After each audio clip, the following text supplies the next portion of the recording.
Well, I'm going to lead the witness here, but is there another alternative that university professionals have as far as investing in fixed income?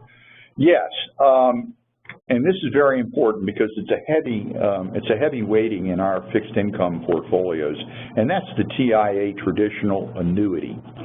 This is a great product, and it's something that I would use if I had access to it everywhere. This annuity guarantees a minimum rate of return of 3%. Many of our clients, if not most, are generating over 4% return in their TIAA Traditional annuity. We have complete liquidity with it. We're able to move around if we see better opportunities elsewhere, but we haven't. And that liquidity has been a very, very, very good thing to have. And then finally, I would say that you want to spend time investing with someone that you trust. And TIAA CREF is a AAA rated insurance company, one of the very few. They've been around over 100 years, so we think the credit risk there is quite good. Anyway, this is a great product, no principal risk, guaranteed return, which is a rate, very, very attractive rate in the world that we live in today. We have taken this product and we've used it and weighted very heavily in our fixed income area. All right, very, very good, Bob. Thank you for your comments. Let me just summarize and see if I've got the main points correctly. First of all, you're positive on the U.S. economy and you think value stocks are a good buy right now. You think foreign economies have good growth potential, in some cases greater growth potential than the U.S., and in addition, foreign stocks provide a diversification effect to portfolios. And you also feel it's important to diversify the fixed income portion of a portfolio, and TIAA Traditional could be a valuable alternative in that regard. That's correct. Okay, very good. Thank you for your insights, Bob. To our listeners, we will be responding to your questions in just a few minutes, so please continue to type them into the chat window while I'm talking. If you stayed with us this long, then I think you've made a good decision. Here is the free offer I mentioned earlier. Our market update on this topic is available to you at no charge. Just type report into the chat window followed by your name, and we'll get the report out to you shortly. Or you can call 800-431-9740 and say you'd like to receive a free copy of our report. You can also access the report yourself directly on our website. And shortly, we will post a special URL in the chat window, which you can click on, and it will take you directly to the report on our website. Our financial advisors specialize in working with university professionals. We will be visiting these universities in the near future. If you would like to meet with one of our experts in person, just call us at 800-431-9740. You can also type meeting into the chat box followed by your name. Today's webinar is the latest stop on what we call our 2016 Financial Freedom Tour. This tour consists of webinars, seminars, and in-person meetings. Our objective is to share our wisdom on matters affecting the finances of university professionals like you. In our next stop is Wednesday, June 8th at 4 p.m. Central Time. We'll have a webinar on the Department of Labor's recent ruling regarding fiduciary status for financial advisors.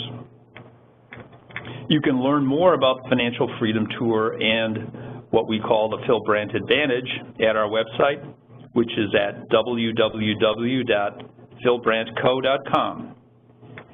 And to respond to this or any of our offers, you may call us again at 800-431-9740 or email us at webmeeting@filbrandtco.com.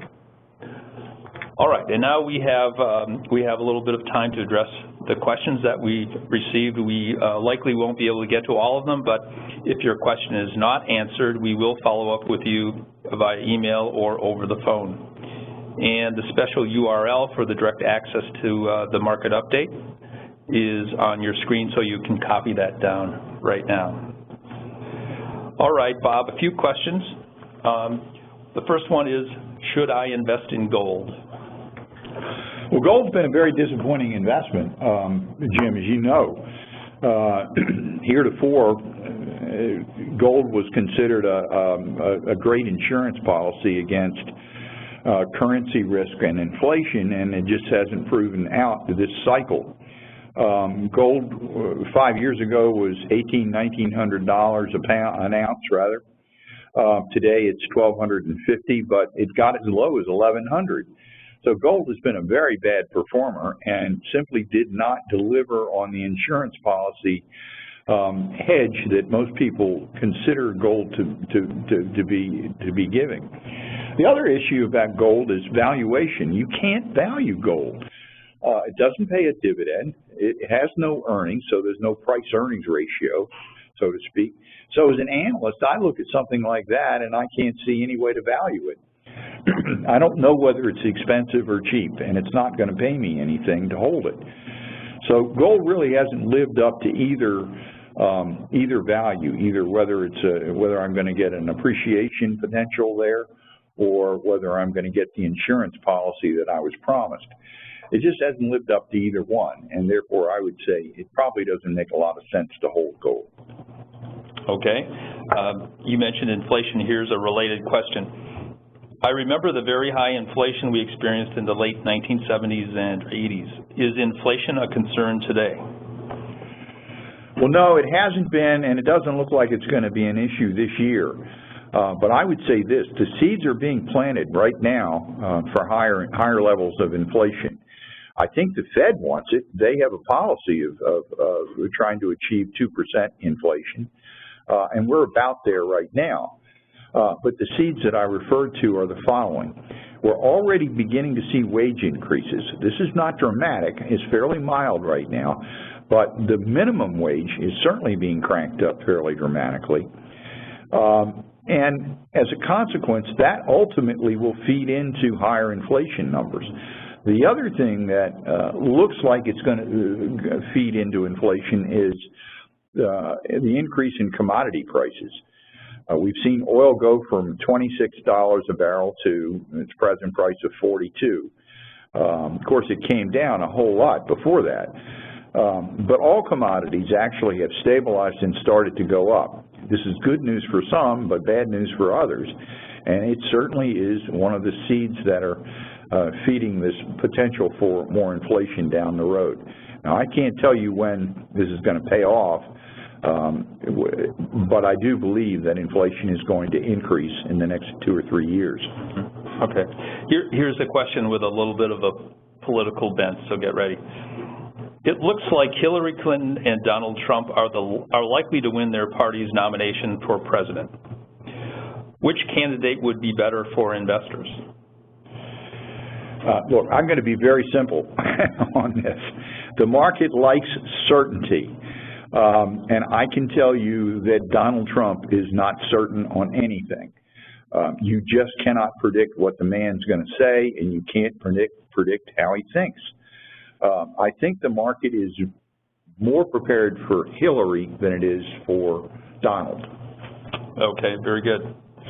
Well, that's all the time we have for our webinar today. We want to thank everyone for your time and attention on this important topic. And again, if you'd like more information, please contact us at 800-431-9740, and have a great evening.